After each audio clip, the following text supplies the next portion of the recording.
الطواجن اللي جوزي ادمنها. لو جوزك زعلان منك وعايزه تصالحيه اعملي له الطواجن دي هيصالحك على طول. زي ما انت شايفه كده، جبت معلقه حلوه من السمنه البلدي، حطيت عليها بصلايه مفرومه ناعم وشوحتها لغايه ما بدات تدبل معايا، نزلت عليها بطماطمايه متقطعه صغير وكمان فلفلايه خضراء. ويا حبذا بقى لو انت بتحبي الحاجه سبايسي انت وجوزك اعملوها بقرن شطه، هتبقى تحفه قوي.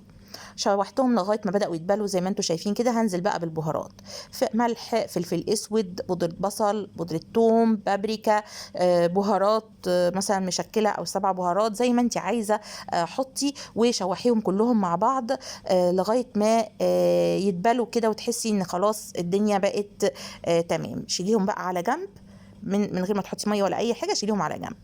اول ما تهدى كده هاتي نص كيلو اللحمه المفرومه بتاعك وحطي عليه الخليط اللي احنا عملناه ده، وقلبيه وسيبيه يتبل لمده نص ساعه في التلاجة. بعد طبعا ما كل اللحمه تختلط بالخلطه اللي احنا عملناها دي، هاتي بقى دورق حطي فيه معلقه كبيره من معجون الطماطم. تمام، معجون الطماطم العادي بتاعنا.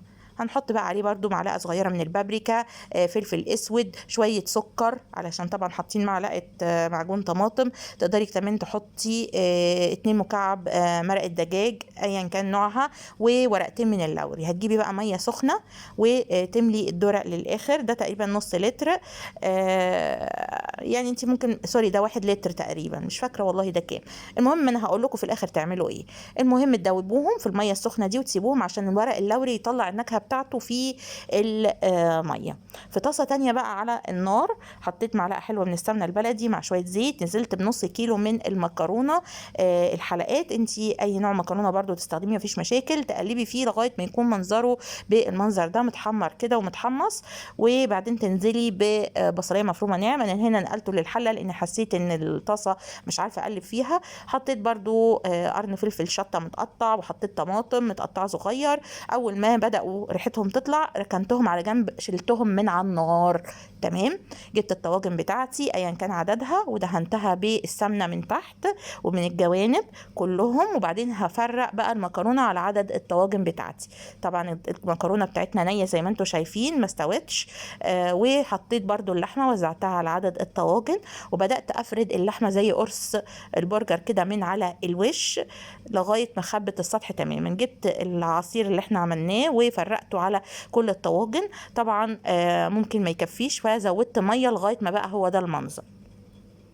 طلعتها من الفرن بعد نص ساعة لساعة إلا ربع حسب عدد الفرن بتاعك، يعني كانوا موجودين على الشبكة مش تحت خالص. طبعا بيبقى العصير نشف خالص وفي حاجة بسيطة خالص من تحت. ماشي، بسيبها تهدى، المكرونة هتمتص العصير ده وده المنظر. بيبقى قرص برجر يعني متبهر كده من على الوش. في ناس بتحب تحط جبنة موتزاريلا في الوصفة دي، أنا حبيتها تبقى بلدي في بلدي كده وتبقى حرشة كده، بتبقى تحفة. ما تنسوش بقى اللايك والشير يا جماعة. ألف هنا وشفا.